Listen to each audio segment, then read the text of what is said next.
Alors, on a aujourd'hui 2 équipes. Votre équipe et votre équipe. Donc, il me faudra un nom de guerre pour chaque équipe, s'il vous plaît.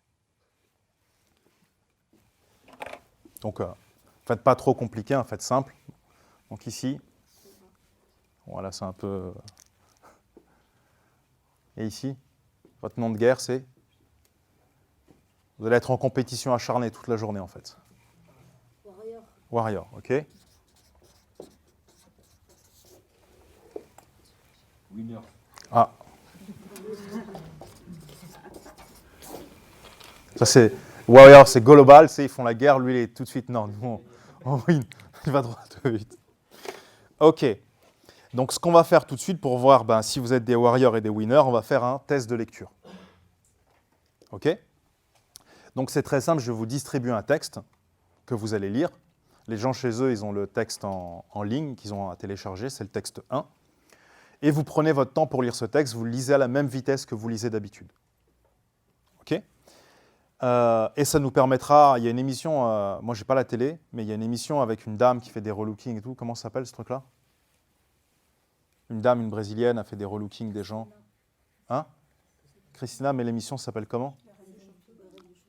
Non, c'est pas ça en fait. Il prend quelqu'un, j'ai vu quand j'étais chez ma mère, il le met dans la rue comme ça, ils disent ouais, lui il est moche, c'est un clochard. Et... Nouveau look pour une nouvelle vie, voilà, c'est ça. Donc là, c'est nouveau look pour une nouvelle vie, mais dans vos têtes en fait. Donc on va faire une photo avant et on fera une photo après. Donc à la fin de la matinée, en fait, vous aurez un autre test où on mettra en pratique tous les trucs de lecture, etc. Et c'est là qu'en fait, on verra si je vous ai relooké ou pas. OK? Donc, je vais vous distribuer votre texte et je vais vous distribuer votre test aussi. Donc, si vous pouvez garder les textes retournés. Tiens. Il en manquera sûrement, ils vont vous les passer.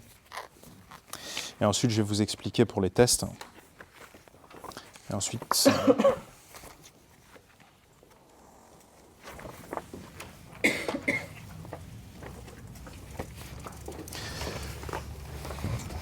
Et donc, je vais vous expliquer votre fiche d'auto-évaluation. Donc, la fiche d'auto-évaluation, vous la retrouvez, c'est ça. Vous allez la retrouver dans vos documents.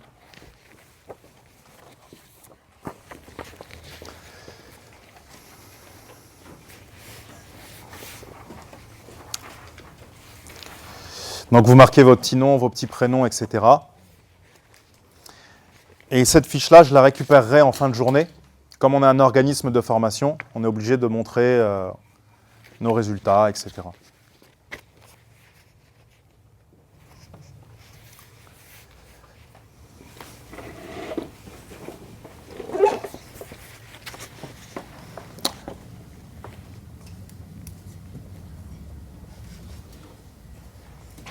Tout le monde a un texte?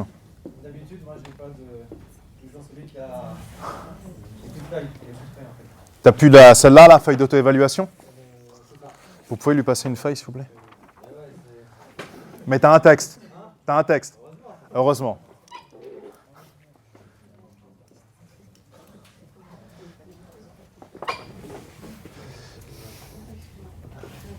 Si vous pouvez me passer les textes, c'est juste derrière vous. Je vous remercie. Alors, première petite règle. Les textes, je vais les récupérer. Donc, s'il vous plaît, vous écrivez pas dessus. Ceux-là. Et la feuille d'auto-évaluation, on va la regarder ensemble, je vais l'expliquer. Donc, nom, prénom, date, ça paraît assez simple. Ensuite, on va aller directement au tableau. Donc, dans le tableau, vous avez marqué objectif, n'est-ce pas? Première ligne. Donc, dans objectif, il y a marqué le nombre de mots dans le texte. C'est le nombre de mots du texte qui est devant vous. OK? Si vous pouvez le retourner, le texte. Non, juste, il y en a qui avaient le texte retourné. Les autres, laissez-le comme ça, regardez pas. Donc, votre objectif, à votre avis, là maintenant, avec à la vitesse où vous savez lire, vous allez lire ce texte en combien de temps? Et le texte, il est comme ça, je vous le montre. Il est comme ça. Pardon, comme ça. Il y en a qui l'ont en recto verso. Donc, il vous faut combien de temps pour lire ce texte, a priori? Notez-le, c'est votre objectif. Dans la première ligne, dans temps en minutes. A priori, comme ça, vraiment. C'est bon?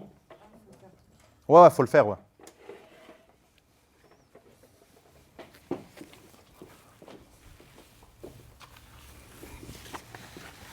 On doit mettre notre objectif pour les vitesses ou ce qu'on pense. Ce que vous pensez. Comme temps, que je mets. Ouais, ce que vous pensez comme temps. Objectif, c'est un mot générique en fait, mais voilà, c'est plus... Donc ensuite, ce qui va se passer, c'est que je vais vous distribuer ça. C'est une liste de 10 questions. Et chaque bonne réponse vaut 10%. Et donc, par rapport à cette vitesse de lecture, vous pensez que vous allez avoir combien de pourcents de bonnes réponses dans les questions qui suivent? 20%, 50, 70, 100, écrivez-le. C'est vraiment à la louche, hein, comme ça.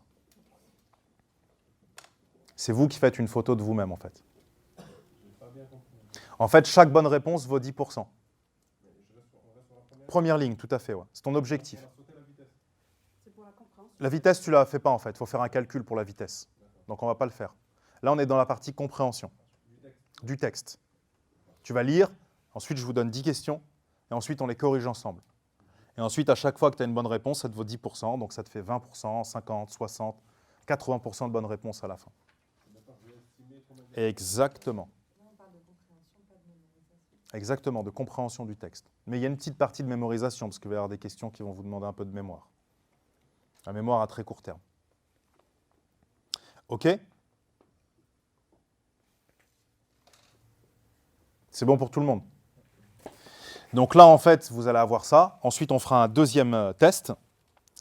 Et dans le deuxième test, on refera pareil. Vous mettrez votre objectif et vous mettrez ensuite le pourcentage de compréhension. Et puis, on fera le ratio entre les deux. On verra si vous avez progressé ou si vous avez énormément progressé.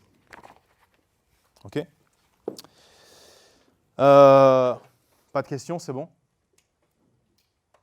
OK. Donc c'est bon, vous êtes concentrés? Ah ouais, j'ai oublié, vous ne savez pas encore comment on fait. Ouais. OK. Hein? Ouais, ça vient après, excuse-moi. OK, c'est parti.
Tu peux la laisser pour moi. S'il veut faire le test en même temps, sinon il le fait après. Okay, bon, ouais. Je suis plus sur le... Ouais. Ouais, nickel.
Donc pour ceux qui ont fini, vous prenez votre feuille et vous marquez vos résultats. Vous calculez votre temps en minutes.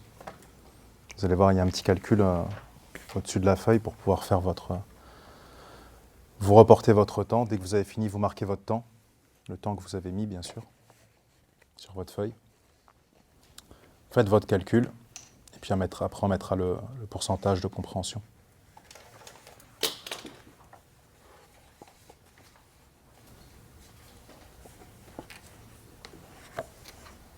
Un coup de main. Sarah? Oui, Votre temps, vous le mettez dans texte 1, en fait.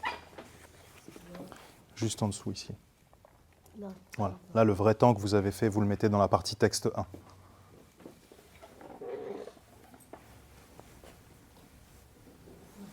Pas de quoi.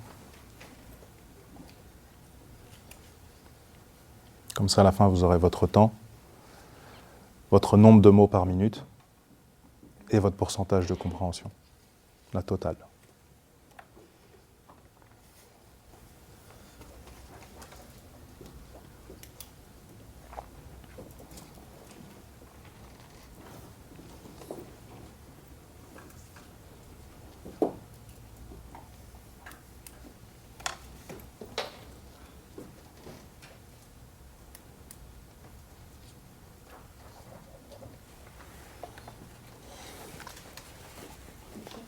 Dites-moi.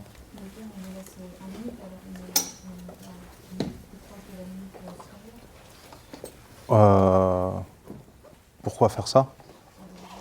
Ah, pour diviser? Ouais, vous pouvez faire ça si vous voulez. Ouais.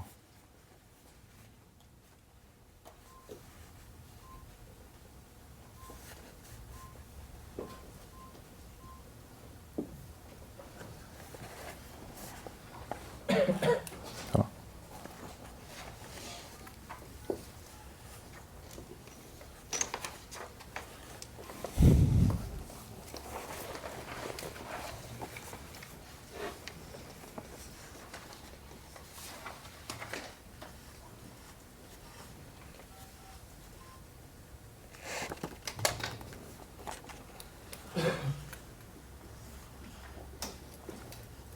Est-ce que tout le monde a fini? Est-ce que quelqu'un n'a pas fini? Ok. Prenez votre temps, tranquille.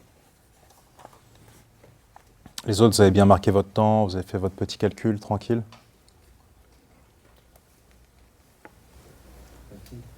Il est marqué en haut, en fait, le calcul, en haut de la feuille. Tu vois?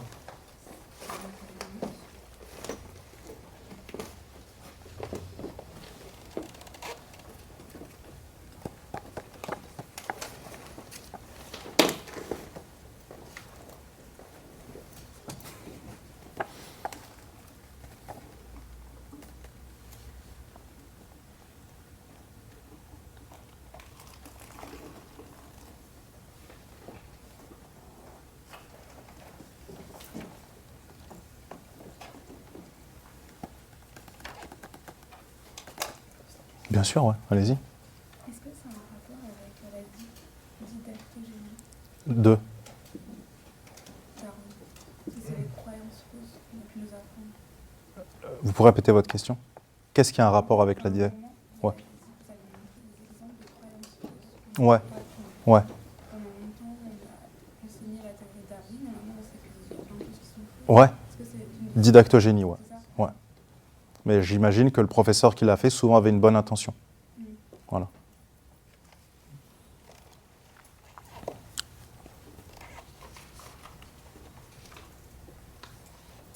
C'est comme le fait de vous demander lisez toujours toutes les questions avant de répondre. Demandez à un prof pourquoi. Est-ce que vous pouvez me donner une preuve scientifique qui certifie la véracité du postulat que vous êtes en train d'émettre? Vous émettez un postulat, qu'il faut tout lire. Très bien. Avez-vous une preuve scientifique? Pourquoi tout lire? Qui dit qu'il ne faut pas ne pas lire justement avant, pour mieux comprendre? Avez-vous une preuve, ou au moins un début de preuve, ou un postulat scientifique, même sans le nom des chercheurs?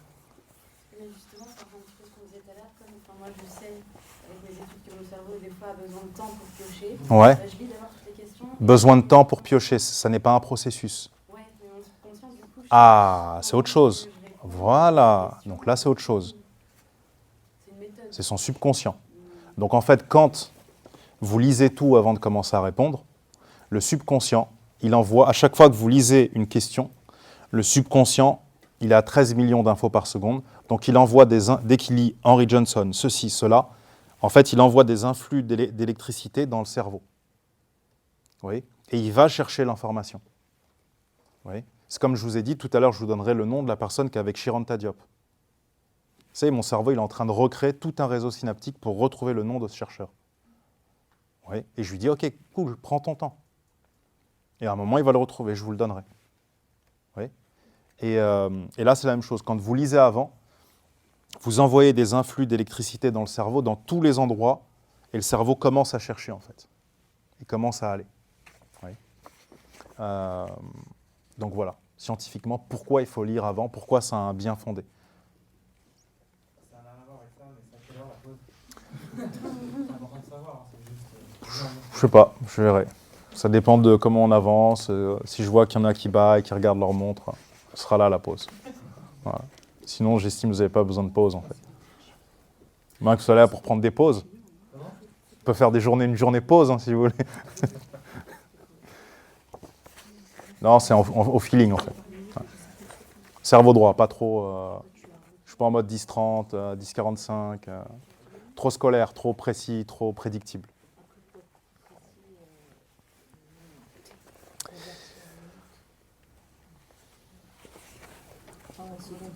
Juste pour le temps, vous pensiez que vous alliez mettre aussi longtemps? Vous pensiez que vous alliez être plus rapide? C'était quoi un peu?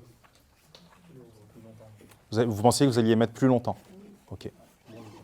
Moins longtemps, toi. Toi, tu as mis combien? 3 minutes. Tu pensais que tu allais mettre moins longtemps? Ok. 8 minutes. Je pensais que j'allais mettre 3 minutes. Et tu as mis? 5. Ok. Ça va. Les autres, à peu près combien de temps, juste pour que j'ai un ordre d'idée? 4,5.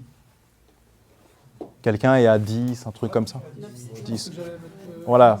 Là, il commence à avoir peur. Il dit, ah ouais, ils sont à 4, on est à 10. C'est quoi le délire, là, tu vois? Ils sont chauds, grave. 9,50. Non, vous êtes bien. Eux, ils sont rapides.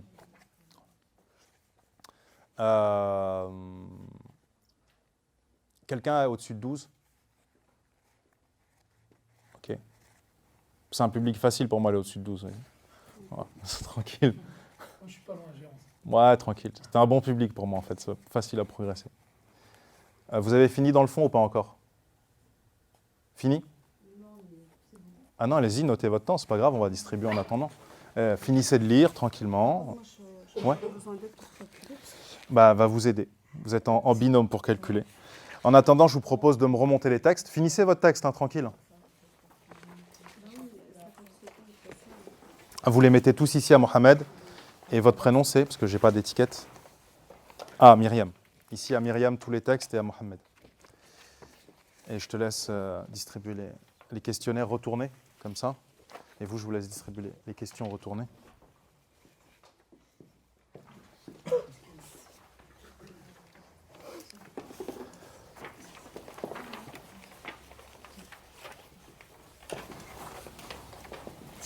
Merci.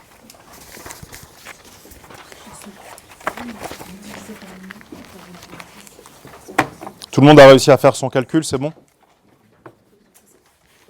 Si quelqu'un n'arrive pas à le faire, il demande à son voisin d'à côté qui l'aidera gentiment.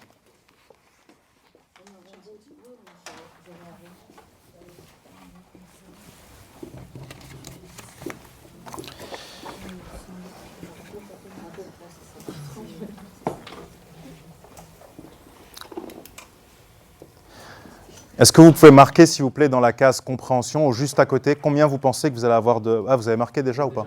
Ah ouais, d'accord, ok. Non, non, c'est bon.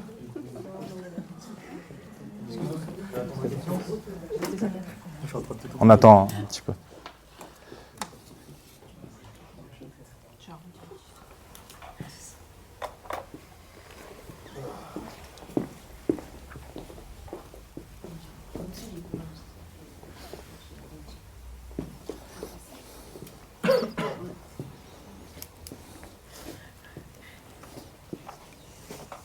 Des questions ou pas de questions en attendant? À part l'heure de la pause pour Salah? Non? Est-ce qu'on mange? Hein? Est-ce qu'on mange? Franchement, je sais même pas. Comme je gère pas trop ça, on vous a pas envoyé un menu à choisir, je crois, un truc comme ça, non? En tout cas, ils ont un menu. Tout est prévu, je crois. Ouais.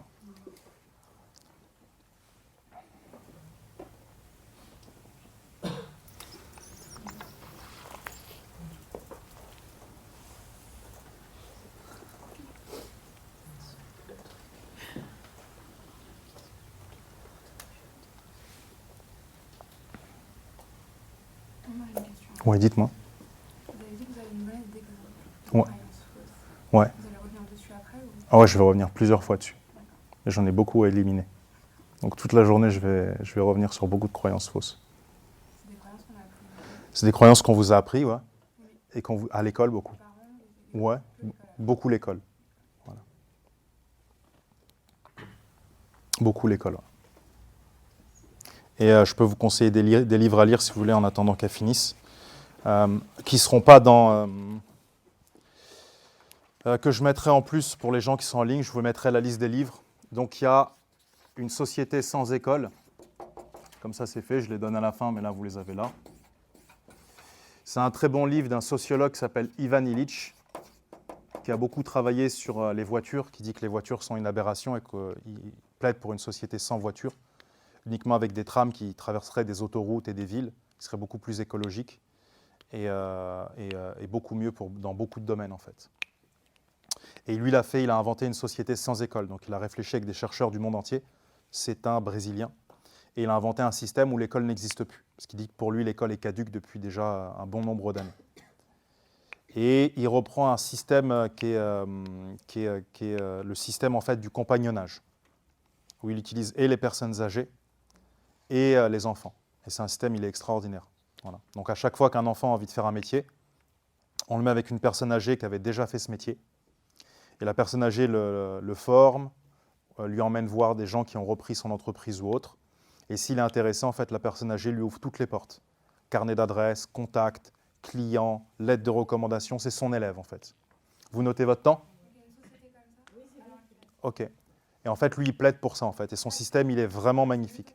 C'est une utopie, tout à fait. Voilà. Mais salutaire. Voilà. Et c'est un très bon système. Très, très bon système. À chaque fois que l'enfant veut faire quelque chose, au lieu de conceptualiser, de l'envoyer en BEP, CAP pour apprendre, d'abord, il va tout de suite faire la chose. Et il voit si ça lui plaît. Et il fait le métier au quotidien. C'est quoi quand on se lève, qu'on est jardinier? Qu'est-ce que c'est? Ah, c'est pas comme j'avais pensé, en fait. Voilà, bah, c'est pas vraiment jardinier que je veux faire. En fait, c'est plus paysagiste. D'accord, en fait, paysagiste. Mais dans paysagiste, en fait, je veux faire, c'est ça, en fait. Voilà. Mais le problème, c'est qu'après, si on a une seule profession, est-ce qu'on peut avoir changé? À 50 ans, on peut faire autre chose. Ouais, en fait, il a tout un système, en fait, où vous pouvez changer avec des compagnons, avec un truc comme ça, en fait. C'est très open. Mais là, on parle d'orientation, mais ça n'empêche pas d'associer ce système. Ah, il y a un cursus, ça, ouais. À l'école. Ah, vous avez un vrai cursus scolaire après avec. Ah ouais, c'est pas juste du pratique. Mais c'est beaucoup plus concret. Oui. Après, il y en a une autre, c'est un autre livre qui est très bien, s'appelle Machiavel. Je ne sais pas si Machiavel, j'écris en anglais. C'est CH en français, c'est ça? Des fois, je fais des erreurs. Pédagogue. J'écris telle pédagogie. C'est GUO en français, c'est ça? Non, Géo. Ouais, des fois, avec l'anglais et le français, je rame un peu. Et Machiavel en français, c'est ça? C'est H. Ok.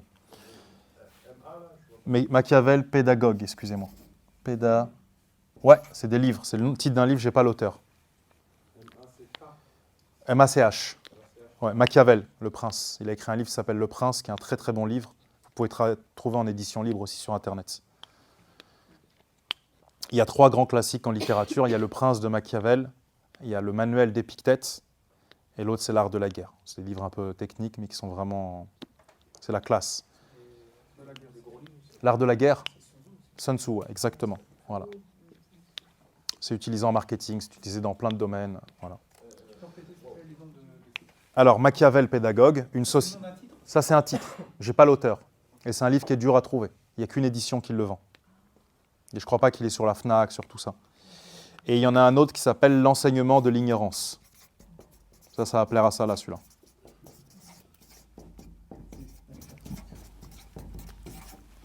C'est de Jean-Claude Mircea. C'est un sociologue, c'est une pointure en sociologie. Et il a étudié un peu le système scolaire en France et il donne ses sources. Et on est pas mal déjà là, qui avait le pédagogue. Ça, c'est vraiment sur l'éducation, sur tout ça. Mircea, oui. Le prince, C'est de Machiavel, le vrai Machiavel en fait. Machiavel, c'était un stratège qui était à la solde des rois en Italie. Et il a écrit un espèce de traité à un moment de sa vie où il récapitule un peu toutes les règles qu'on doit transmettre au prince. C'est pour ça que le livre s'appelle Le Prince de Machiavel. Voilà. Et Sun Tzu, c'est un peu son équivalent chez les Chinois. Non, ça c'est un titre. Ça c'est un titre en fait. Ouais, mais Machiavel, c'est le nom d'une personne qui a existé en fait. Mais là, comme Machiavel, ça vient avec machiavélique. Ils ont fait la pédagogie machiavélique un petit peu. Ils ont voulu jouer là-dessus, si tu veux. L'enseignement de l'ignorance. Ah, l'art de la guerre. T'as pas besoin du titre, hein? Non, l'art de la guerre, c'est Sun Tzu. De toute façon, tu tapes sur Internet l'art de la guerre, tu vas le trouver en PDF direct. L'art de la guerre PDF. Après, il y a le manuel d'Épictète. Épictète. C'est des livres de sagesse, en fait. C'est des grands, grands classiques. Épictète, ouais. Et puis, vous avez Le Prince de Machiavel. Ces trois-là sont en édition libre. Après, des classiques, je peux vous en donner des dizaines, hein, si vous voulez. J'expliquais à Idriss, quand j'étais étudiant, en fait, à un moment, je lisais tout ce qui existait. Et je me croyais très malin. Et, parce qu'Idriss, je le connais, il a déjà fait une formation. Et un jour, il m'a demandé de lui donner des trucs en plus. Je lui ai dit, avant qu'on commence à discuter, tu lis le dictionnaire. Je ne parle pas avec toi tant que tu n'as pas lu le dictionnaire en entier. Après, je veux bien te donner des livres, si tu veux. Et en fait, ça me vient de l'école. Donc, je me croyais très malin. Je lisais tout. Je lisais Schopenhauer, Dostoïevski, Kant, Foucault, Baudrillard, etc. Et un jour, je fais le malin avec un gars. Il m'a dit, ah, c'est bien, il m'a dit, tu lis bien. Hein. Mais il m'a dit, t'as lu les grands classiques? Je dis, ouais, j'ai lu Schopenhauer. Non, il m'a dit, t'as lu la Bible, le Coran, la Torah, le Bhagavad Gita, les Upanishads, Sun Tzu? Je dis, non. Il dit, c'est bien, tu lis les livres dont tout le monde se fout. Et les livres les plus importants de l'humanité, tu passes à côté. C'est bien, t'es hyper intéressant comme mec. Tu vois. Et en fait, il m'a mis une claque. J'ai dit, il a hyper raison, ce mec. Tu vois. Et après, quand je l'ai revu, je dis, mais je suis pas croyant. Mais il me dit, mais on s'en fout que t'es croyant, en fait. Tu vois. C'est les livres les plus importants de l'humanité. T'es pas sociologue, mais tu lis des livres de sociologie. T'es pas tibétain et tu lis des livres de tibétains. Tu vois. T'es pas New Age et tu lis Paulo Coelho. Ça n'a aucun sens, en fait. Tu vois. Et ça, je réponds souvent ça quand des gens ils me disent, ouais, je veux que tu sois mon mentor. Et donc, il faut qu'on se voit tout le temps, tous les jours. Je leur dis, en fait, des mentors, vous en croisez tous les jours. Ils vous disent une phrase dans votre vie. Cette phrase-là, elle vous change la vie. Et vous n'avez pas besoin de les voir tous les jours. Un mentor, ce n'est pas un mec, tu les vois, tu l'appelles, tu lui envoies des WhatsApp à chaque fois que tu as une question. Tu vois, c'est autre chose, le mentoring. Tu vois. Et le mentoring en développement personnel, c'est une science, en fait. Quelqu'un vient de poser une question, tu étudies sa personnalité, tu regardes un peu qui il est, tu poses 2-3 questions, puis ensuite, tu lui dis juste ce qu'il faut. En général, tu lui dis pas de choses, en fait. Tu lui racontes juste une histoire. Et tu lui dis, reste avec ça. Réfléchis à cette histoire. Et ça lui permet de s'aligner, en fait. Ce qu'on appelle du mentoring. Hein? Exactement. Tu vas lui parler de lui sans lui parler de lui. Voilà. Comme l'alchimiste. Voilà.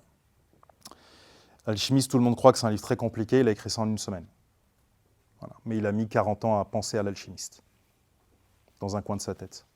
Dans un asile psychiatrique, parce qu'il était dans un asile. Il avait l'alchimiste dans sa tête. Et à un moment, il a senti, c'est maintenant. Il est resté chez lui, il s'est enfermé, il a écrit l'alchimiste.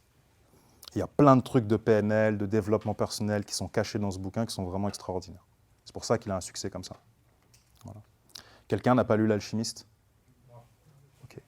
Moi, je vous l'enverrai en version... Vous tapez l'alchimiste, Fondation Paulo Coelho. Il a une version, une ancienne version, qui est plus retouchée comme maintenant, qui est gratuite, je crois, pour... il a fait ça pour les sans-emploi, pour les jeunes qui ne pouvaient pas acheter son livre et tout. Et elle est libre pour la télécharger. Ok. Donc... Maintenant, je vous propose de retourner votre test et de le remplir.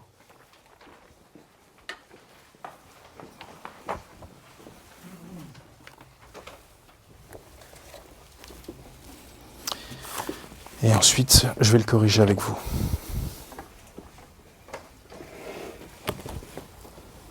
J'arrête d'ouvrir et fermer mon stylo.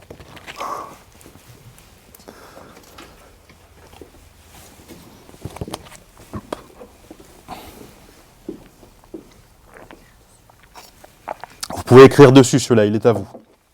Je ne le récupérerai pas.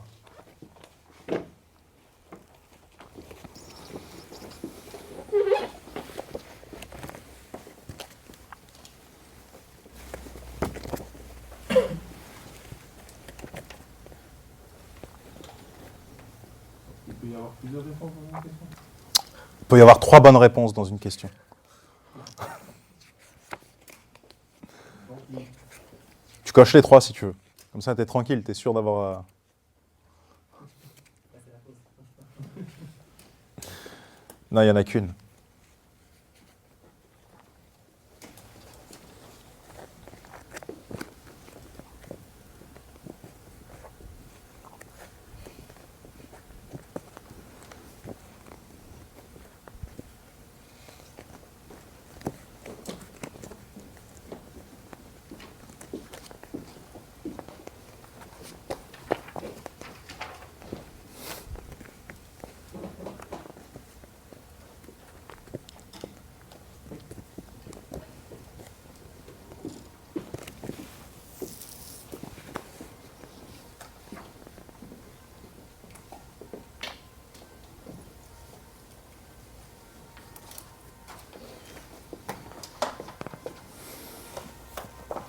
Vous êtes prof? Vous? Moi? Non, non, vous, ouais. Moi? Ouais, parce que j'ai pas votre prénom, donc j'ai pas... Ah. Toi, c'est toi, Salah. Voilà. D'accord, Sophia, vous êtes prof? Non. D'accord, ok. Parce que vous me posez des questions que les profs posent souvent, ou faites des remarques que les profs font souvent, c'est pour ça.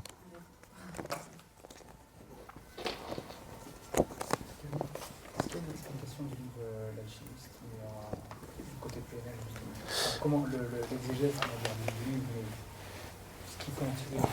Non, je ne l'ai pas lu, je l'ai écouté en audio. Une exégèse, non, je crois que c'est très intéressant ce que tu dis. Je crois que personne n'a fait une exégèse PNL. Parce que quand tu dis qu'il y a plein de trucs intéressants, Ouais. ça dedans, mais peut-être que nous, ça ne parle pas. En fait, ouais, on passe à côté de plein de choses dans l'alchimiste, tu vois. Ouais. Par exemple, tu l'as lu toi ou pas encore? Je l'ai écouté en audio là, cette semaine. Bah, tu vois, en fait, quand il parle de... donc, désolé pour les autres, je vais spoiler un petit peu. Hein. Quand il parle de transformer le plomb en or, etc., tu vois. En fait, ça, c'est un principe en spiritualité. C'est-à-dire quand un maître spirituel ou quand un coach, il a quelqu'un, en fait, il prend à l'état du plomb et il doit dissoudre et coaguler. Donc, dissoudre les anciens paradigmes, les croyances limitantes, etc., et coaguler ce qu'il a de meilleur en lui et le révéler au grand jour pour le transformer en or. Tu vois, donc ça, c'est un principe de coaching, en fait. Mais ça se fait, en fait, ça se fait dans la tête, en fait, tu vois. Et tu as aussi, quand il est chez le marchand de cristaux, tu vois ce qu'il arrive à faire, etc., c'est génial, en fait. Ça aussi, c'est un autre truc, en fait, où tu demandes aux gens de faire des choses extraordinaires avec des choses quelconques. Et en général, quand quelqu'un il a du génie, il a des trucs, il arrive à faire quelque chose d'extraordinaire. Les toilettes d'une mosquée, il s'en occupe, bah, c'est plus les toilettes d'une mosquée, tu manges par terre, en fait, tu vois. Et ça révèle quelque chose chez lui, que les autres n'ont pas su faire avant que lui vienne. Tu vois, il disrupte, en fait, le schéma. Et il y a beaucoup de choses comme ça. Et donc, ça vient de me rappeler, il a écrit un livre, Paulo Coelho, qui est très peu connu. C'est un entretien avec Paulo Coelho. Je ne suis pas sûr qu'il existe encore en édition, mais tu dois pouvoir le trouver d'occasion sur Amazon. C'est Entretien avec Paulo Coelho. Et il donne beaucoup d'anecdotes sur sa vie personnelle et sur le moment où il a écrit L'Alchimiste. Mais je te dis, je ne crois pas qu'il existe encore en vente. C'est un vieux livre où il parle quand il est à l'asile psychiatrique, il parle de ses différents mariages, il parle de beaucoup de choses dedans. Et dans celui-là, en fait, il donne pas mal d'anecdotes sur l'alchimiste. C'est bon pour tout le monde les réponses? Ok, donc je vous propose qu'on corrige ensemble. Ce qu'on va faire, c'est que moi, vous me donnez juste les lettres ou ce qu'il y a dans les trous. Donc question 1, réponse A. Question 2, monsieur Philip Johnson. Question 3, réponse ne peut pas gagner à tous les coups. C'est là. C. Question 4, c'est oui ou non? Non. Question 5. C. Question 6. Entre les rivières. Ouais. C'est pas entre deux rivières. Et ça ne vaut pas un demi-point, Sophia. Je vous voyais arriver. C'est faux. Ça ne vaut pas un demi-point. Sophia allait essayer, j'ai tout de suite disrupté. La 7, c'est A, B ou C? C. La 8? Hein? Ouais, mais ça s'appelle comme... Non. Non, non plus. Sexa, G-simal. La 9, ABC, C, et la 10, 2. Donc là, vous avez votre temps, votre nombre de mots et votre pourcentage. Dis-moi tout. La première, c'est A, la 2, c'est Philip Johnson, et la 3, c'est C. C'est bon pour toi? Dis-moi, Samy. Une question par rapport à ce questionnaire. Ouais? S'il y a des réponses, on a coché par déduction, pas par mémorisation du texte, mais par déduction, par exemple, à Rouniartia, moi je ne savais pas du tout, je me suis dit c'est sûrement lui. Est-ce que ça compte comme réponse? Mais c'est Philip Johnson, hein, c'est pas Haroun Yahya. Qui est l'auteur de ce texte? Ouais, Ah, ok. c'est Philip Johnson, donc là c'est mort. L'auteur de ce texte. Ouais. Hein? L'auteur de ce texte? Oui, il y a écrit source. Vous êtes sûr que c'est pas Philip Johnson? Ah ouais? Faites douter là. Ah ouais, c'est moi quel texte? Hein? C'est quoi la question en fait? Parce que j'ai pas la question. Qui est l'auteur de ce texte? Et vous me dites que c'est Haroun Yahya. C'est la citation, ouais, excusez-moi, qui est de truc. Ouais, tout à fait, elle a raison.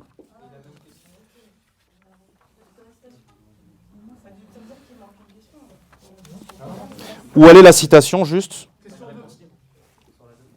Qui a écrit une théorie? Donc là, la question 2, c'est Philip Johnson. Et la 3, qui est l'auteur du texte, c'est Haroun Yahya. Voilà.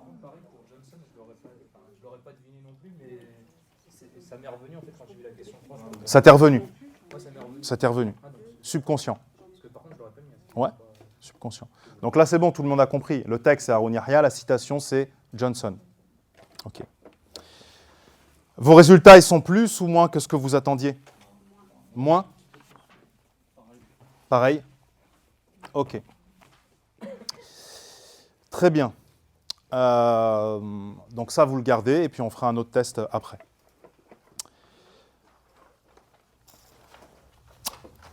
Qu'est-ce que c'est, ça? C'est? Ouais, des traits. Ouais, c'est-à-dire des oscillations dans le cerveau. C'est laquelle la meilleure, à votre avis? La première en bas ou en haut? En haut? Ok. Tout le monde l'aime bien, c'est ça? Vous aimez bien en bas, c'est ça, vous? Vous trichez, vous. D'accord, donc vous aimez bien où, ici? Ok. Vous aimez bien ici? Qui aime bien ça? Personne qui aime bien ça? Toi? Voilà, il y en a toujours qui aiment bien celle-là. Elle est sympa, celle-là. Et les autres, vous aimez bien celle-là en haut? C'est ça, ok. L'avant-dernière est pas mal. Ok. Et laquelle est la meilleure, à votre avis, pour réviser, pour mémoriser, pour prendre des notes, pour se concentrer et tout ça? Celle-là? Celle-là? Ouais. Elle est où, l'alpha? Celle-là? Ok. Alors, le problème avec la première, c'est laquelle, la première? Son nom? Il n'y a pas de nom. En fait, la première, vous êtes dans le coma. Donc c'est normal qu'il ne se passe plus rien. Donc c'est super esthétique au niveau du design. Mais si tu veux, c'est normal qu'il ne se passe plus rien au niveau du cerveau, tu vois. En bêta, c'est la vie de tous les jours. Vous courez, vous prenez le métro, vous êtes en train de parler à quelqu'un, etc. Donc vous avez un nombre d'oscillations qui est maximum. Ce n'est pas super pour se concentrer. En dessous, vous avez l'alpha. En dessous, vous avez θ. θ, tu dors. Et delta, c'est un début de coma. Ce qui est embêtant. Donc là, il y a beaucoup moins d'oscillations. Mais ça ne permet pas de faire grand-chose. Donc nous, on va essayer de garder un équilibre. On va se mettre en alpha. On va déjà commencer à avoir des ondes du cerveau qui sont plus régulières, plus neutres, plus stables. Et ça permettra de mieux se concentrer. Et ensuite, on va mettre des petits piliers. Et on va travailler sur des croyances limitantes, Myriam, pour permettre la concentration. Ouais. Tout le monde sauf toi. Voilà. Ça arrive toujours sur une personne, c'est toi. Ouais, vous le recevrez. Dès lundi matin. Ah, si tu veux prendre des notes, tu prends des notes. Sinon, tu ne prends pas de notes. Voilà. Donc là, en fait, ce qu'on va faire, c'est que dans la vie de tous les jours, en fait, vos ondes, elles oscillent beaucoup. OK ? Est-ce qu'il y en a qui griffonnent pendant les cours ? Sur un bout de papier, ils font des roses, des fleurs, etc., des petits trucs comme ça. Quand c'est intéressant, vous ne le faites pas ? D'accord. Vous restez focus. OK. Pourquoi ? Vous avez l'impression que... Mais est-ce que vous avez l'impression que vous allez perdre quelque chose si jamais vous dessinez, faites autre chose ? Ouais. En fait, les gens qui dessinent, c'est un calvaire pour eux à l'école. Hein ? Pas du tout, non. En fait, il y a des gens qui dessinent, ils sont hyper concentrés. Ouais. Moi, j'ai eu un élève ici qui avait des gros problèmes à l'école et en fait, il ne peut pas prendre de notes. S'il prend des notes, son cerveau s'éteint en fait. Il est obligé de rester concentré sur ce qu'il écrit. Donc en fait, il ne prend jamais de notes. Et lui, ce qu'il aime, c'est s'asseoir au premier rang. Donc il est là pendant 2 heures, il écoute toute la journée Booster d'intelligence, les bras croisés, il te regarde comme ça. Il ne bouge pas, statique. Aucune expression, rien. Et il mémorise à mort. C'est comme ça. Il n'a pas besoin de prendre de notes. Et en fait, les gens qui griffonnent, ça peut être, une des explications, c'est qu'il y a trop d'informations pour eux. Donc ils se mettent en subconscient. Ils éteignent le cerveau qui a trop d'informations, ils se mettent en subconscient et il faut autre chose. Le conscient dessine, pendant que le conscient dessine, c'est le subconscient qui écoute. Et c'est pour ça que ces gens-là, dès que vous leur dites « Oh, ça là, c'est quoi ?» Il te dit bah, « Vous avez dit 10 plus 4 plus 25. » Ou vous avez dit que voilà, les gens, j'écoute. C'est pas parce que je parle à mon voisin ou que je fais autre chose que j'écoute pas.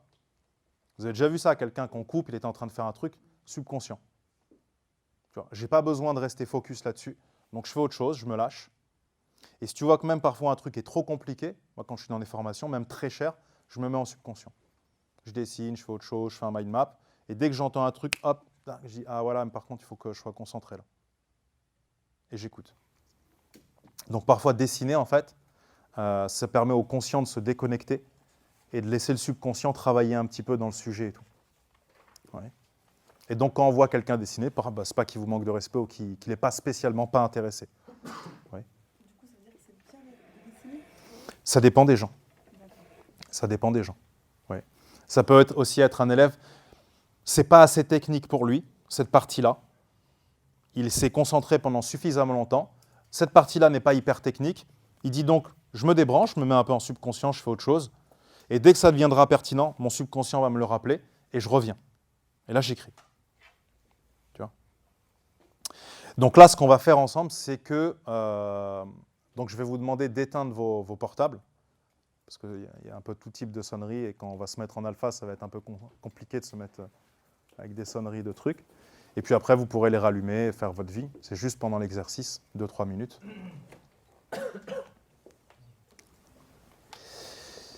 Et ce qu'on va faire ensemble, c'est que donc je vais vous guider, vous allez poser tout ce que vous avez dans les mains et on va faire un exercice qui s'appelle l'exercice de la bougie. L'exercice de la bougie, en fait, ça va se passer en 2 étapes. Premièrement, vous allez prendre une grande inspiration, vous gardez l'air un petit peu et vous le relâchez tout doucement. Attendez, pas tout de suite. Là, je vous explique en fait, partie cerveau. Et on va faire ça 3 fois. Et moi, je serai assis là. Ensuite, ce qui va se passer, c'est que je vais vous guider. Donc on aura tous les yeux fermés. Et on va faire donc l'exercice de la bougie. On va imaginer que tout votre corps il est fait de cire de bougie. D'accord ? Vous êtes un bonhomme de cire de bougie. Et on va se concentrer à chaque fois sur une partie du corps. Donc, par exemple, on va commencer par les yeux. Vous allez prendre une grande inspiration, vous allez bloquer, et quand vous soufflerez, vous allez imaginer que vos yeux ils sont en train de chauffer, d'accord ?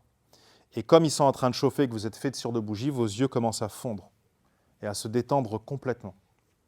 Et vous allez sentir vos yeux qui se relâchent et qui se détendent complètement. Alors ça avec les yeux, je sais pas, je verrai le front, la bouche, le nez, les épaules et tout.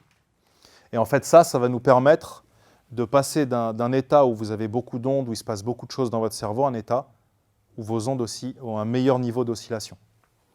Et donc vous serez branché sur du 220 volts, et donc votre cerveau fonctionnera mieux. Le problème, c'est que ça ne tient pas longtemps. Dès que vous allez repartir dans une activité, ça va partir. Et en fait, après, je vais vous donner d'autres choses qui vous permettent de garder l'alpha. OK ? Et je vous donnerai ensuite un exercice à faire avant de vous endormir, sauf pour ceux qui posent la tête sur l'oreiller et qui s'endorment directement. À ce moment-là, eux, ça ne marchera pas. Il y en a qui ça fait ça, ils posent la tête, ils s'endorment directement. Voilà, vous êtes comme moi. Vous dites, tiens, je vais penser à mon truc, tac, et hop, non, vous vous réveillez le matin, vous dites, j'ai même pas eu le temps, c'était trop de spi, quoi. Par contre, il y en a, ils ont des insomnies. Eux, c'est la galère. Eux, ils tournent, tac, hop, ils rouvrent l'ordi, tac, vas-y, galère. Et donc, pour vous, ce sera très, très bien. Je vous donnerai un exercice à faire où vous allongerez sur votre lit et vous allez faire toutes les parties du corps. Voilà. En général, on reste réveillé, c'est parce que le conscient, il a des tâches à faire. Et tant qu'il n'a pas fini de penser à ce qu'il a à penser, il ne dort pas. Voilà. Donc ça permet de débrancher le conscient, subconscient, et ça permet au corps de se détendre. Et les autres, vous pourrez le faire aussi.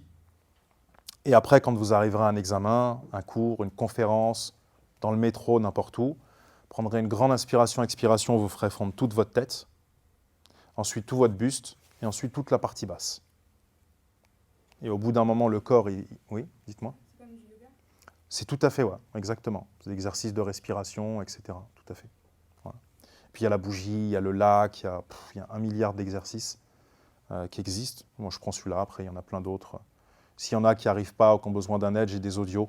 Je pourrais vous envoyer des audios, vous me les demandez simplement. C'est des audios sans musique, c'est juste une voix qui vous parle, qui vous aide à vous détendre et tout. C'est bon sur le process, pas de questions ? Nickel ? Ok, donc ce que je vous propose, c'est de poser, vous n'aurez pas besoin de quoi que ce soit. Alors vous pouvez rester croisé si vous voulez, mais le mieux c'est de décroiser en fait votre corps. Voilà, ça permet aux énergies, à tout de bien circuler, d'installer confortablement. Et puis je vous proposais qu'on ferme les yeux, on n'aura pas besoin de nos yeux non plus. Voilà. Et on va commencer tous ensemble à prendre une grande inspiration, bloquer et relâcher. Une deuxième fois, inspiration, bloquer et relâcher. Et une troisième fois, inspiration, bloquer et relâcher. Maintenant, je vais vous proposer qu'on commence par les yeux. Donc on va prendre une grande inspiration. On bloque. Et quand on relâche, on va sentir nos yeux qui chauffent, qui se détendent et qui fondent complètement. Et on les sent se relâcher et ça nous fait du bien. Une deuxième fois, inspiration. On garde. Et quand on relâche, on fait fondre nos yeux. Ils se détendent. Et ça nous fait du bien. Une dernière fois, inspiration. On garde. Et quand on souffle, nos yeux fondent, se détendent et se relâchent complètement. On passe aux joues. On prend une grande inspiration. On garde. Et quand on souffle, nos joues fondent, se détendent complètement. Notre mâchoire aussi se détend complètement et ça nous fait du bien. Une deuxième fois, on garde. Et quand on souffle, nos joues fondent complètement et se détendent. Notre mâchoire aussi. Et ça nous fait du bien. Une troisième fois. On garde. Et quand on souffle, nos joues fondent et se détendent complètement. Et ça nous fait du bien. On passe aux épaules. Grande inspiration. On garde. Et quand on souffle, nos épaules se relâchent et se détendent complètement. Elles fondent, elles sont lourdes. Et ça nous fait du bien. Une deuxième fois. Inspiration. On garde. Et quand on souffle, nos épaules fondent et se relâchent. Et ça nous fait du bien. Une troisième fois. On garde. Et quand on souffle, nos épaules fondent et se relâchent complètement. On va faire tout le corps, de la tête aux pieds. On prend une grande inspiration. On garde. Et quand on souffle, tout le corps chauffe et fond comme de la cire de bougie et se détend de la tête aux pieds. Une deuxième fois. Inspiration. On garde. Et quand on souffle, tout le corps se détend et se relâche. Le cou, la nuque, les bras, tout. Une troisième fois. Inspiration. On garde. Et quand on souffle, tout le corps se relâche et fond complètement. Et ça nous fait du bien.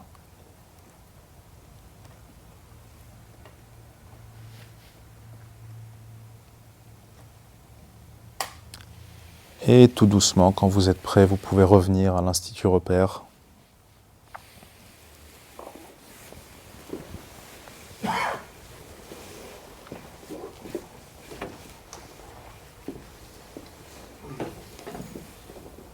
Est-ce que quelqu'un veut un petit duvet ? Un petit duvet, une petite couette. En général, ça fait cet état-là. Tu vois, c'est qu'après, tu te dis là, je me serais bien posé un petit moment dans une petite pièce à côté. Exactement. Voilà. D'où la pause, c'est ça. Donc nous, on va utiliser l'alpha, cet état-là, où moi, je vous conseille de l'utiliser à chaque fois que vous avez à vous concentrer, début d'un cours, etc. Ça permet de couper en fait votre vie active et le moment en fait où vous allez débrancher tout le reste du corps et concentrer toute l'énergie en un seul faisceau dans le cerveau. Je vous conseille de le faire aussi. Il y a des moments où dans la journée, on ne se rend pas compte, on est en mini burn-out. C'est-à-dire, ça peut être en fin de journée ou ça peut être en cours. Vous êtes en train de faire bouger plein de feuilles, faites plein de trucs en même temps. Au bout d'un moment, vous vous rendez compte, en fait, je brasse de l'air. Je ne suis plus du tout productif. Là. Donc quand c'est comme ça, vous posez tout. Vous mettez dans votre chaise, vous mettez un peu en alpha, vous allez sentir. Après, voilà, vous prenez un stylo, calmement. Ce n'est pas parce que c'est fait vite que c'est efficace, en fait. Voilà. Il y a des gens qui gagnent des milliards de dollars et ils n'ont pas besoin de bouger dans tous les sens, en fait. Ils sont très calmes, très posés, très sereins. Donc nous, on va utiliser l'alpha. Dans notre méthodologie, ça va être ce qu'on appelle l'état ressource. On va se mettre en alpha. Dans notre processus, ce sera la première étape. Et ensuite, on va faire plein d'autres étapes.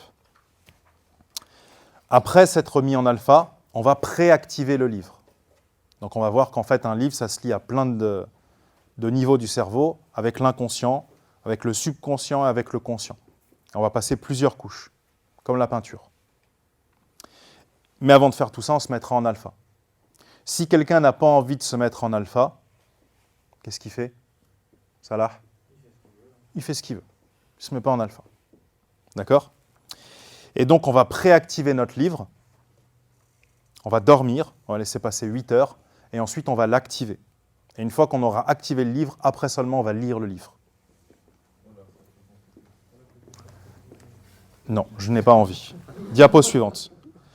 Donc, comme je vous disais, non, en fait, je vais y revenir plein de fois. C'est normal. C'est exactement l'effet souhaité. Tout le monde se dit la même chose, mais dans sa tête. Et toi, tu l'as dit à haute voix. Voilà. Les autres, vous êtes dit ça, vous avez dit, attends, faut activer, c'est quoi le délire? Quel moment on lit? Myriam, vous avez dit ça un peu, c'est un peu compliqué ça. Ouais. Moi, j'étais venu pour simplifier, en fait, il y a plein de trucs à faire. Mais vous allez comprendre. Donc, alpha, préactivation, activation, lecture. OK? Inconscient, la préactivation, l'activation, subconscient, et la lecture, conscient, subconscient, inconscient. Ah, je vais t'expliquer les périodes, tout ça. Après, c'est vous qui allez le faire, en fait. C'est vous qui allez m'expliquer. Excuse-moi, est-ce qu'il y a besoin de savoir ce que c'est conscient, inconscient? Je vais vous expliquer, mais il n'y a pas besoin que je vous fasse un cours technique. Voilà. Ce ne sera pas utile. OK? Donc, je vais vous donner plusieurs bonus, en fait, pour la concentration. Le premier, ce qu'on appelle le rythme de l'univers. Il y en a qui ont des enfants ici? Ok, nickel. Donc, pour les autres, même ceux qui n'ont pas d'enfants, a priori, ils connaissent le b.a.-ba d'un enfant. Un enfant pleure. Ensuite, on le prend dans ses bras et on commence à le bercer. Au bout d'une dizaine, quinzaine de minutes, qu'est-ce qui se passe? Il se calme. Et encore 10 minutes ou 15 minutes après, il dort. Très bien. Ça ne vous rappelle pas quelque chose?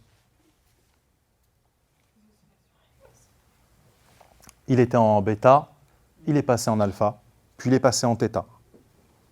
C'est ça qui s'est passé, techniquement. Qu'est-ce qui a opéré ce processus? Qu'est-ce qui a permis de l'extraire d'un bêta extrême, de cris, etc., à un θ total, serein? Quel type de mouvement? Un balancement. Tu le balances, il descend. Hein? C'est pour ça que les... C'est qui, Sophie? Ah, les soufis. Alors, pas seulement.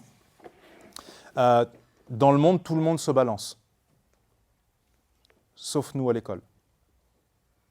Même si tu te balances à l'école, on dit « Arrête! Ça là! Ça m'exaspère quand tu te balances. » C'est vrai ou pas? Ne te balance pas sur ta chaise. Il y a le moment où ça devient dangereux, mais si tu te balances normalement, on t'engueule. Donc plus personne ne se balance à l'école. Pourquoi? Parce que pour lui, balancer, c'est ne pas être concentré, c'est être dissipé. C'est vrai que dans une madrasa en Mauritanie, les enfants sont vachement dissipés quand ils sont à 200 à se balancer pour réviser. C'est vrai que les juifs aussi, ils sont dissipés puisqu'ils se balancent pour mémoriser la Torah. Ah, puis j'oubliais les Tibétains aussi qui se balancent. En fait, l'humanité se balance, sauf nous à l'école. A priori, les Mauritaniens, ils n'ont pas trop de problèmes de mémorisation. C'est d'ailleurs les meilleurs au monde de la mémorisation. Ils ont une université au monde islamique, qui est la meilleure université au monde islamique, qui est très peu connue. Des Shankiti. C'est une tribu qui sont spécialisées dans la mémorisation. Donc pour entrer dans l'université, il faut apprendre le Coran par cœur, Bukhari, qui est un recueil de 10 volumes, par cœur, et Muslim par cœur. Ça, c'est juste pour pouvoir postuler. C'est même pas le test, en fait. C'est pour ça qu'il n'y a qu'eux, en fait, dans l'université. Il n'y a qu'une tribu, en fait. Il n'y a qu'une équipe dans le monde qui sait faire ça. Donc, a priori, les mecs n'ont pas trop de problèmes de concentration et de mémorisation.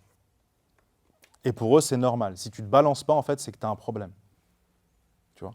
De la même chose, Myriam, levez la main ceux qui pensent que le bruit, ça vous exaspère. Vous ne pouvez pas vous concentrer quand il y a du bruit.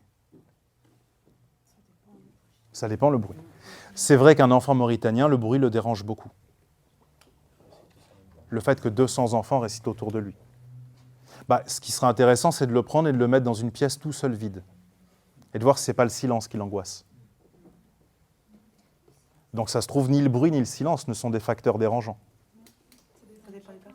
Ça dépend des habitudes, ça dépend peut-être des croyances aussi. Oui. Et on va le voir après, en fait, parce que pas de bruit, pas de concentration. Ouais. Ça fait cet effet-là la première fois, Myriam. Voilà. Donc on va voir que si vous n'avez pas de bruit, vous avez une très mauvaise concentration. Et avec du bruit, vous avez 60% de concentration en plus. Ah, j'y viens. Ah, j'y viens, voilà. Donc première chose, on se balance. Alors je sais que ce n'est pas évident. Et ah oui, un dernier truc, donc Salah, on lui a hurlé dessus. Donc il a arrêté de se balancer, comme beaucoup de gens. Et ensuite, il va travailler en entreprise, etc. Et comme c'est plus fort que lui, en fait, il a tout redescendu en bas. Et c'est pour ça que Salah, toute la journée, est comme ça, avec ses jambes. tu vois, en réunion. Vous avez déjà fait des réunions et tout le monde est comme ça. Ça, c'est des gens à qui on a interdit de se balancer à l'école. Bah oui, parce qu'on leur a dit ne te balance pas en fait. Donc ils ont tout camouflé en bas.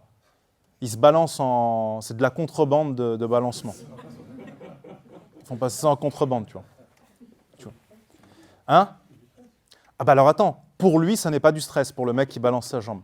Pour tous les mecs à côté, par contre, eux, ils sentent que c'est hyper stressant, si tu veux. Tu vois, mais lui, il sent pas en fait. Lui, il est bien, il est heureux comme ça. Mais tous les gens autour, tu vois, il se retient comme ça jusqu'au moment où il peut plus. Tu vois, il dit, s'il te plaît, excuse-moi, tu peux juste arrêter de bouger ta jambe, s'il te plaît. Je te remercie. Mais tu sais, il dit ça gentiment, mais en vrai, il allait exploser, tu vois. Tu vois? En fait, en haut, c'est de l'hypostress. C'est un bon stress positif. Pourquoi? Parce que le corps, c'est compliqué pour lui de rester en passif, tu vois. Donc, quand tu te balances, tu décharges en fait cette énergie, tu te mets bien, tu vois. Alors, j'ai appris aussi qu'il y a plusieurs swags en fait en balancement.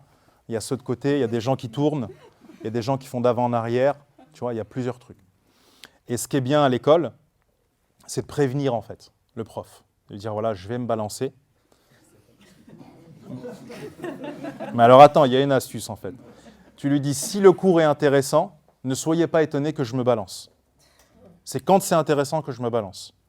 Si je ne me balance pas, ça veut dire que je ne suis pas trop intéressé. Ça dépend. Il faut faire un deal avec lui.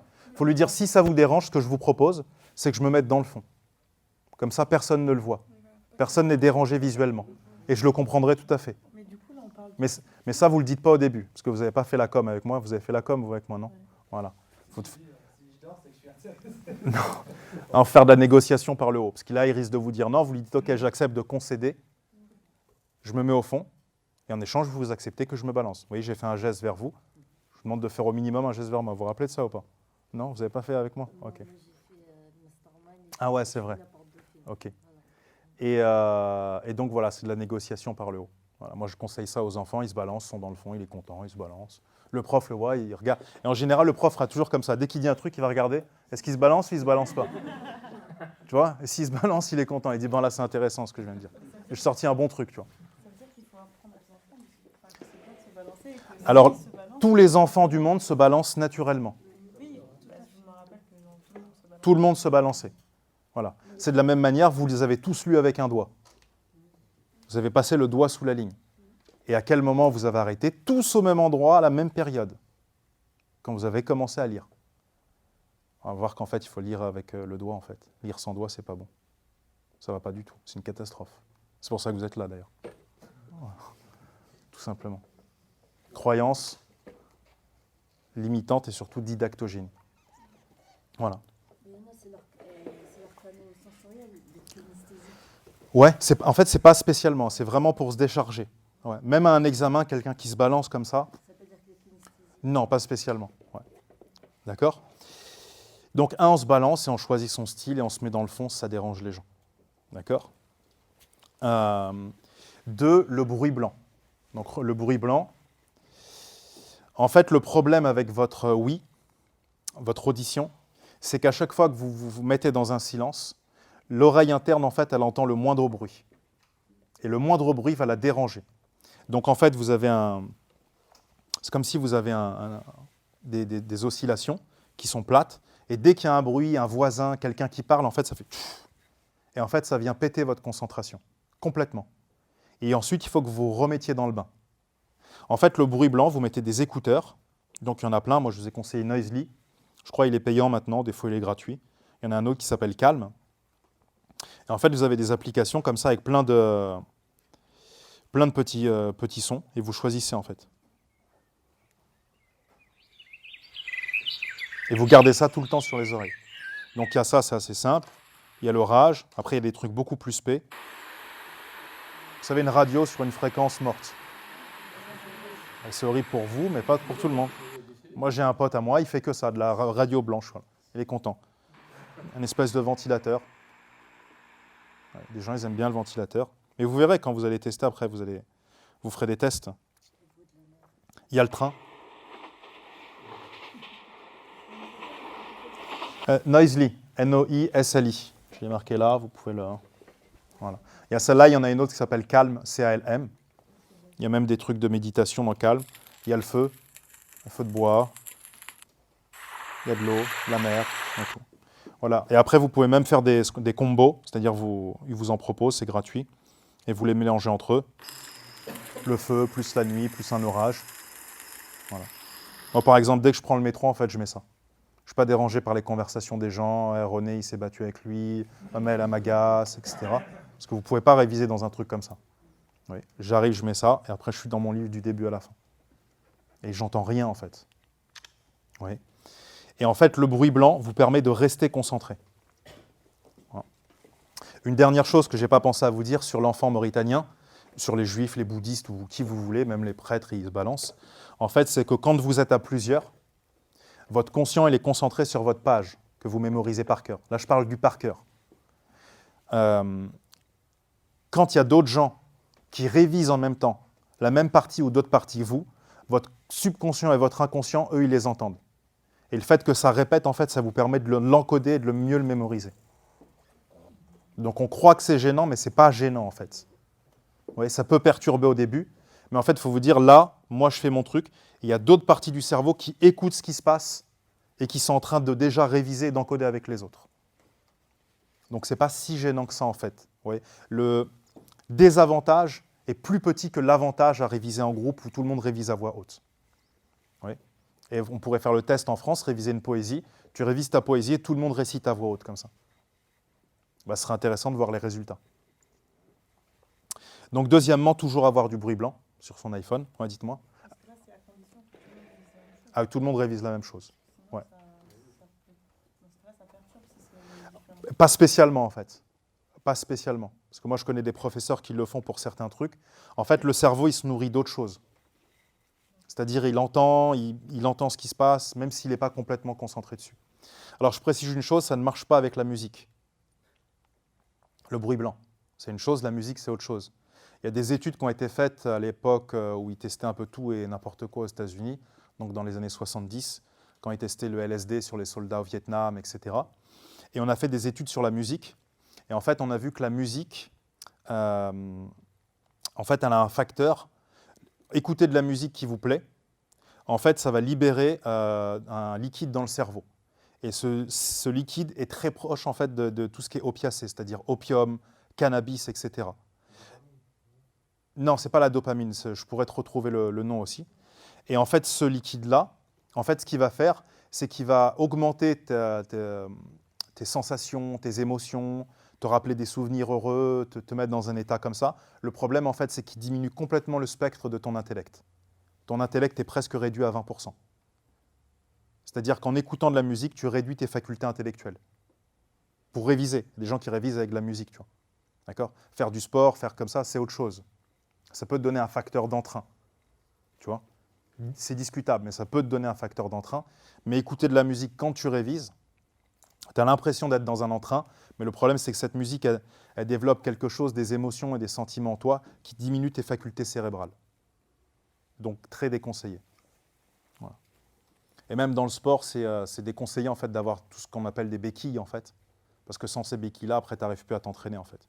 On voit avec des footballeurs, quand ils prennent un coach, et que toute leur vie, ils ont écouté du rap ou du hard metal pour courir, dès que tu leur enlèves ça, ils n'arrivent plus à être motivés. Et le but, c'est que tu arrives à être motivé sans rien autour de toi, en fait, que tu arrives à créer ta propre motivation. Tu vois ? Quand tu es dans un match, tu n'as pas du hard metal.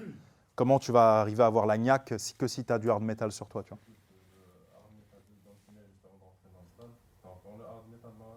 Possible, ouais. Mais ce qu'on te dit, en fait, c'est que tu dois être capable de puiser dans d'autres ressources externes qui ne sont pas matérielles, qui sont déjà en toi. Tu as mieux que du hard metal. Tu as quelqu'un qui t'a insulté quand tu étais petit. Tu as tes parents qui n'ont pas d'oseille. Tu as des trucs plus puissants que le hard metal pour avoir besoin de te motiver d'être le meilleur, en fait. Tu vois, et tu n'as pas besoin toujours d'écouter, en fait. Tu vois, tu peux aller courir et penser à un mec qui t'a fait du mal quand tu étais petit, qui t'a manqué de respect, tu dis, il faut que je réussisse. Ce mec-là, c'est ce qu'on appelle l'ennemi invisible. Tu vois, tu as des trucs plus puissants que le hard metal, en fait. Même si le hard metal, je sais que c'est puissant. Et la troisième chose, en fait, c'est un truc quand on réfléchit, encore pour vous, Myriam. Alors ça, là, un jour, il était en cours, ça, là, ça retombe sur toi. C'est mon gars du jour. Voilà. Je changerai cet après-midi. Et ça, là, un jour, le prof lui dit combien font 4 fois 27, moins 5. Et donc ça, là, qu'est-ce qu'il fait ? Il fait comme ça. Et qu'est-ce que lui crie le prof ? Non.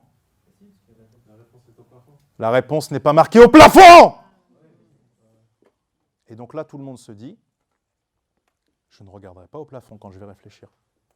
Ah ouais, sinon je vais être ridicule, comme ça là. Et là, les gens, après, quand ils réfléchissent, ils font comme ça. Alors le problème, c'est qu'on n'a pas expliqué à ce prof-là que le cerveau, en fait, est un muscle qui est irrigué par la jugulaire, d'oxygène et de sang. Et que quand on penche un tout petit peu la tête en arrière, la jugulaire et le sang peuvent arriver au cerveau de manière maximale, et donc le cerveau peut réfléchir de la meilleure des manières. Et que l'enfant le sait dans sa nature innée, et que donc, à chaque fois qu'il réfléchit, il lève la tête au plafond. Et que quand tu lui enlèves ça, il n'y a plus rien qui se passe comme ça. Là, c'est sûr, là, il n'y a plus que 20% d'oxygène et de sang. C'est comme d'être comme ça sur sa copie. Les gens, ils sont comme ça, tu vois. Ah bah là, il ne se passe plus rien là, au niveau du cerveau. Même au niveau du corps. Tu vois. Donc en fait, un enfant, quand il regarde au plafond, c'est très bon. Et la deuxième chose, c'est que le visuel... regardez, on va faire une expérience. Il y a combien de fenêtres chez vous? Vous venez tous de lever les yeux en haut à gauche. Vous étiez en interne. Okay. La plupart, vous avez regardé en haut à gauche. Non? Rappelez-vous de vos dernières vacances. Ok? La scène la plus belle que vous avez vue dans ces vacances. Tu pars en haut à gauche. Tout ce qui est visuel construit, c'est en haut à gauche. Construit. Tout ce qui est visuel remémoré, c'est en haut à droite. Vous, quand vous regardez, en fait, c'est du dialogue interne. Vous êtes dans votre tête et vous dites, il y a combien, vous rationalisez, en fait. Vous visualisez pas. Oui. C'est comme ça qu'on voit si les gens y mentent en interrogatoire. Visuel construit, visuel remémoré, dialogue interne. Est-ce qu'il s'en veut un? Non, c'est complètement fou, je raconte ça pour me marrer comme ça. C'est un délire, j'avais du temps à perdre. Je m'en fous. C'était un délire comme ça, j'ai envie de me taper un délire. Raconter n'importe quoi. Excusez-moi. Je retire ce que j'ai dit, c'est un délire. Myriam, désolé. Hein? Vous me disiez? Le remémorer, dans 80% des cas, c'est en haut à droite. Les souvenirs. Voilà. C'est pour ça que quand on dit à quelqu'un, vous étiez où, à telle heure, qu'est-ce que vous avez fait, etc., on regarde la direction de ses yeux. Ça dépend. Avant, il faut faire ce qu'on appelle un calibrage. Tu vas calibrer, tu vas lui demander de se rappeler d'un vrai souvenir, combien il y a de fenêtres chez lui, etc. Et si tu vois qu'en fait ça coïncide, parce qu'il y a des gens qui sont inversés. Donc il faut d'abord le calibrer. Une fois que tu l'as calibré, ensuite tu sais s'il ment, s'il dit la vérité. Et après tu vas faire des questions croisées aussi, auxquelles il ne pourra pas mentir. Voilà. Et la dernière chose, en fait, qui connaît le Pomodoro? Pomodoro. Ah ouais, c'est la petite pomme là. Ouais. Pour faire des actions en 3 minutes. Oui, exactement. Donc en fait, il y a des cycles au niveau de la concentration. Et le Pomodoro, c'est une application gratuite que vous téléchargez, où ça vaut 99 centimes ou je ne sais pas quoi. Et c'est capital, le Pomodoro. Parce que la concentration, en fait, c'est des cycles. Vous ne pouvez pas rester concentré 3 à 4 heures.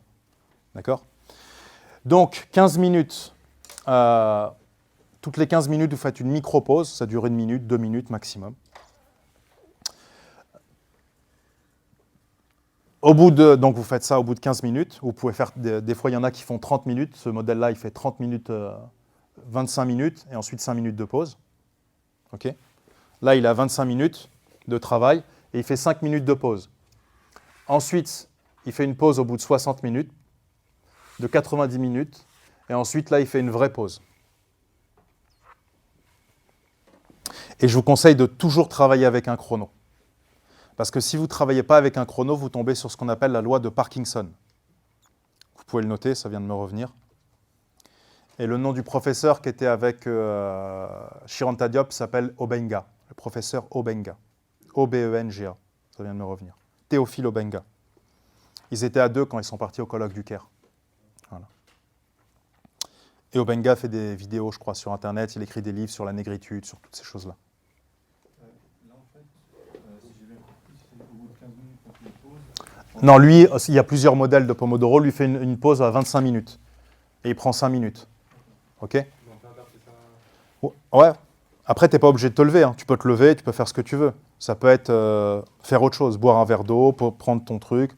En tout cas, tu disruptes le cerveau.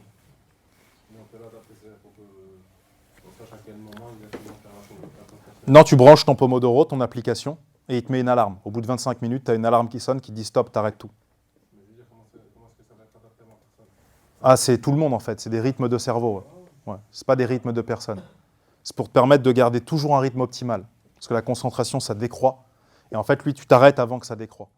On n'a pas d'études pour savoir Ah si, il y a plein d'études là-dessus. Tu tapes Pomodoro. un test pour savoir si, par exemple, la concentration d'un tel va plus loin que la mienne, par exemple. Non, c'est tout le monde pareil en fait. Ouais. Tant que tu as un cerveau, cerveau. C'est cerveau tout court, pas droit ni gauche. Tu vois. Ouais. Quelqu'un qui est indépendant professionnellement, Ouais. qui gère ses rythmes de travail, il peut se brancher là-dessus pour gérer ses... Moi, je fais tous mes rythmes de travail comme ça. J'arrive le matin, mon téléphone est éteint, personne ne me dérange. Je fais la tâche la plus importante de la journée le matin et je la fais comme ça. Et tu prends tes pauses dans les parties... Je prends, c'est des micro-pauses en fait. Je me lève, je regarde la fenêtre vite fait, je regarde les voitures passer, je me mets un peu en subconscient, je me débranche. Voilà. Le but, c'est avant d'être écœuré, d'arrêter à travailler. Avant d'arriver où tu te dis, ouais, je brasse de l'air là, tu te lèves, t'arrêtes, tu regardes un peu, tu te dis, voilà, vas-y, j'ai vraiment envie d'y retourner là sur mon truc. Et ça y est, tu as la motivation, tu as recyclé ton énergie et tu y retournes. Pour faire de la mémorisation, pour faire des devoirs, c'est pareil. Non, en examen, tu n'as pas besoin, tu peux rester focus. Après, si tu sens que tu es en train de mouliner, etc., et que tu as du temps, tu t'arrêtes en fait. Tu arrêtes, tu regardes le plafond, tu fais autre chose, tu dessines. Moi, je conseille de dessiner, de faire du mind map, ce genre de choses. Donc, toujours avoir un chrono. La loi de Parkinson, c'est quoi? Si, imaginez un escalier, et je verse de l'eau. L'eau va descendre autant qu'il y a d'escaliers, en fait. Si les marches sont un tout petit peu inclinées, l'eau va descendre. Et en fait, une tâche, c'est la même chose. Tant que votre tâche n'a pas un contenant, la tâche va s'étendre à l'infini. C'est pour ça que les gens qui font des fiches à l'infini. Ils auraient eu plus de temps, ils auraient encore fait des fiches. Il y a des gens aussi, par exemple, qui font un document sur Word ou PowerPoint. Ils vont passer une demi-heure à faire le document et 2 jours à retoucher les marges, la police, la photo, c'est pas la bonne, le truc dont tout le monde se fout en fait. Donc en fait, ils avaient un temps délimité pour faire leur document et ce temps a été explosé pour des tâches sans valeur ajoutée. Tu vois ce que je veux dire? Ça, c'est la loi de Parkinson. Tant que ta tâche, elle n'est pas dans un contenant et que tu n'as pas un budget temps, ça va s'étendre à l'infini. C'est pour ça que même un livre, on va se donner un budget temps pour un livre. On aura un budget temps, au-delà de ce budget temps, on n'a plus le temps pour ce livre.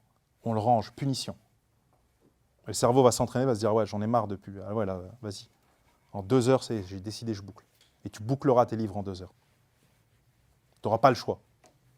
Mais tant que tu laisses un choix au cerveau, loi de Parkinson. Et on verra les lier avec la loi de Pareto, qu'on verra après. Pas de questions sur ces 4 lois?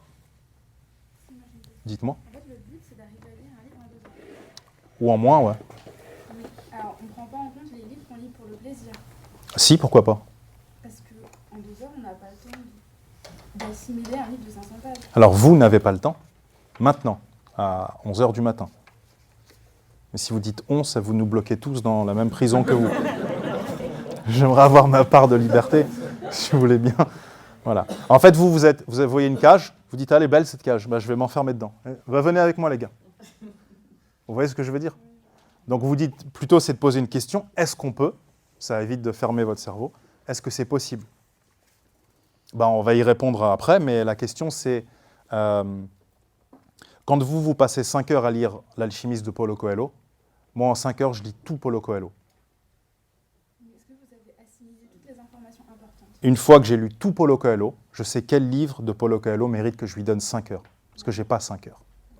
Donc quand je donne 5 heures à un livre, il ne faut pas que ce soit pourri et que je me rende compte à la fin. Donc d'abord, je lis tout Paulo Coelho. J'arrive à la bibliothèque, je dis Paulo Coelho. Il me dit lequel? Je dis tout. Je prends tout, je lis tout. À la fin, je dis la 5e montagne. Ça, c'est la classe. Vous voyez? C'est des méthodologies, en fait. C'est pour ça que je vous dis ça va beaucoup chambouler vos paradigmes, en fait. Mais votre ancienne méthodologie vous a amené ici. C'est-à-dire aujourd'hui, ce que vous faites, vous achetez des livres pour ne plus être stressé de passer à côté de l'information. Que vous, hein, pas les autres. Je ne vous parle que de vous. Évidemment, vous allez voir, ça ne leur arrive pas du tout. Vous achetez des livres pour vous dire, voilà, je vais passer à côté de l'info. Et puis vous le recevez de chez Amazon, vous dites, on est sauvé. Puis vous tournez, wow, damn, vous dites, il y a une bibliothèque entière de livres que j'ai acheté à Amazon et que j'ai jamais lu et que j'aurai jamais le temps de lire. Et vous continuez après. Vous êtes contente, vous continuez. Vous enlevez là, vous mettez là. Et vous êtes contente, vous êtes heureuse. C'est qu'il n'y a personne d'autre comme ça, c'est que Myriam. Ah, il y en a des autres. Sophia aussi un peu. Ça un petit peu aussi. Vite fait, quoi, de temps en temps. Ouais. OK. Le problème, c'est la méthodologie. Tant que vous restez comme ça, vous êtes dans ce qu'on appelle dans une boucle. C'est de l'analyse systémique. Et la boucle ne peut être disruptée que par un changement à 180 degrés. Sinon, des micro-changements, ça ne va rien changer. C'est comme dans un couple. Des micro-changements, ça ne change rien. Il faut un truc à 180 degrés. Sinon, ça ne marche pas. Et c'est ce qu'on va faire aujourd'hui. Donc, j'ai répondu à votre question. OK.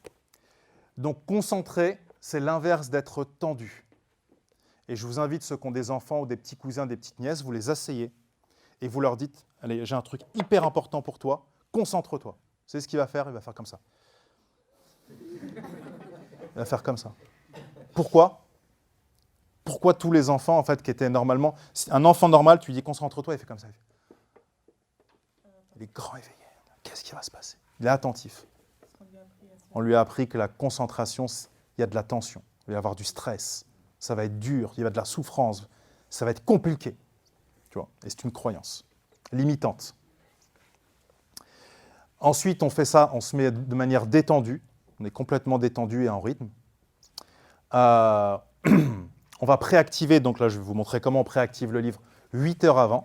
Vous vous mettez en alpha le soir, quand le livre arrive de chez Amazon, que vous êtes content. Alpha, on va le préactiver ensemble. Ensuite, vous posez votre livre, vous allez dormir, et 8 heures après, vous allez pouvoir activer le livre. Et le fait de préactiver le livre, que je vais vous montrer, ça va vous permettre de réactiver des informations dormantes et d'activer votre réseau synaptique.